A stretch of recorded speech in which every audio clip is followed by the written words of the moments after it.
Donald Trump has repeatedly called Florida his second home, said as much last night at a rally outside Fort Myers, and it's safe to bet he will do it again when he returns to Florida for yet another rally on Saturday. But for once, Trump is not visiting Florida to spend time at his golf properties. He's there to expend some political capital on two of 2018's marquee races. There's Republican Rick Scott's attempt to unseat Democratic Senator Bill Nelson, and Ron DeSantis, a former Republican congressman who's in a very tight governor's race against Andrew Gillum, the Democratic mayor of Tallahassee. Joining me now is Andrew Gillum, who next Tuesday could become the first black governor of the state of Florida. Mayor, it's good to have you on. I've been wanting to talk to you for a while. The first question, I guess, is does the president help or hurt you when he comes to town? I'm not sure what the president does. I missed his rally last night. I was out trick-or-treating with my 3 kids. But I will tell you, the president has made this election all about him.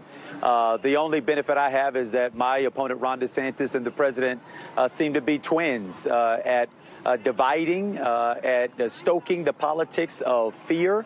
And quite frankly, I think they underestimate the people of the state of Florida. I think that we're going to resoundingly reject that kind of politics. And the same week that 11 families are burying loved ones in Pittsburgh, Pennsylvania, and we had bombs mailed into homes of prominent Democrats around the country, I think people have reached their limit with this kind of politics, and I think they're going to unapologetically reject it on November 6th here in Florida. You're someone who won a primary in a big surprise. You way outperformed polls. So you figured out how to sort of turn people out that people didn't anticipate. What is your argument to someone who's watching and says, why does it really matter who is governor in my life and my family's life? Well, I tell you, in a mine, boy, does it matter. We've had a governor who's failed to expand Medicaid for over 800,000 of the most medically needy people in my state. Medical marijuana passed overwhelmingly by the voters in our state, and our governor has slow-footed it. He's created a regulatory nightmare trying to prevent the will of the people from being imposed. Teachers in my state earn an average salary that is the 45th lowest of all 50 states. For anyone who concludes that it doesn't matter, they simply need to ask themselves, does the education of their children and their grandchildren matter? Does having an economy where people earn a wage that they can live on matter? Affordable housing, a good, clean environment. I know it's easy to get really worked up over national politics, and national politics is important.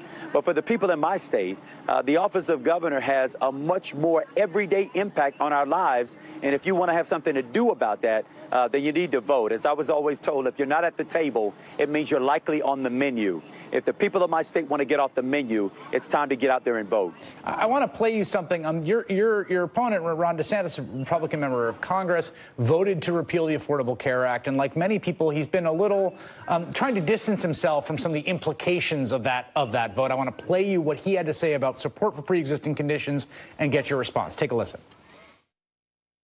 There's always been, for decades, federal guarantee of pre-existing conditions. I've always supported that. I've never voted in any way to change that. Obviously, a smaller number of people on the individual insurance market got caught up in Obamacare, and I support providing protections for those people for pre-existing conditions. So if I'm governor and anyone falls through the cracks, I'm happy to sign a bill to help out folks with pre-existing conditions. What do you say to that? Well, my opponent fails the truth test. He voted over a dozen times to repeal the Affordable Care Act, a member of Congress.